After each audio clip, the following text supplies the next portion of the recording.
First thing I'm going to do is I'm going to check my seat belt, make sure it's not cut or frayed, it's connected to the truck securely, there's no missing nuts or bolts, it fastens properly. Now I'm going to check under my seat for 3 safety triangles and make sure I have a fire extinguisher that is properly charged and rated. I'm going to check my seats, make sure there's no nuts or bolts missing. The seats themselves are actually not cut or frayed, they're in good condition. Next, I'm going to do my safe start with the truck in neutral. Park and brake engaged. It's safe to start the truck. Now I'm going to check my oil pressure gauge. It is functioning and fluctuating properly.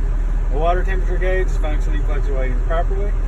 My RPM gauge is functioning and fluctuating properly. My ABS light came on and off. It's working properly. My alternator is charging at 13.9 to 14 volts. It's working properly. My miles per hour gauge is working properly. My fuel gauge is functioning properly. My primary air tank is functioning properly, charging in between 120 and 140 psi.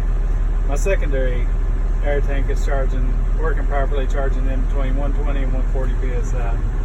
Now I'm going to check my 4-way flashers. Indicators are working properly. Left turn signals functioning properly. Right turn signals functioning properly. My right high beam indicators functioning properly. My windshield wipers are functioning properly. Now I'm going to check my CD horn is functioning properly. Air horn is functioning properly. Now I'm going to check my mirrors. They're not cracked, broken, damaged, or missing. They're clean and they're adjusted for me to see. My side glass and my back glass are not cracked, broken, damaged, or missing. They are clean and they have no illegal stickers. My windshield is not cracked, broken, damaged, or missing. It's clean and has no illegal stickers.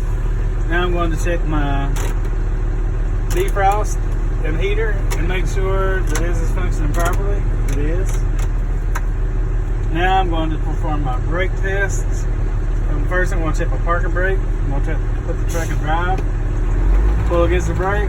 If it doesn't move, the parking brake's functioning properly. Next, I'm going to check my trailer brake. I'm going to disengage the parking brake. I'm going to set the trailer brake and pull against the trailer brake. The truck doesn't move, the trailer brake's functioning properly. Now I'm going to do my service brake test. I'm going to pull up to 5 miles per hour. Make sure it doesn't hit my brake, make sure it doesn't pull left or right. Service brake is functioning properly.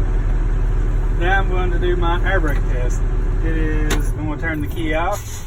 I'm going to turn it back to the on position to make sure my indicator light and buzzer sounds. Now I'm going to disengage the parking brake and put my foot on the service brake for 1 minute and make sure I don't lose more than 3 psi. Okay, I did not lose more than 3 psi, so now I'm going to do my pump down test. I'm going to pump down to 60 psi and slightly above, and the indicator light and buzzer will sound. Now I'm going to pump down to in between 20 and 40 psi, and my parking brake will engage.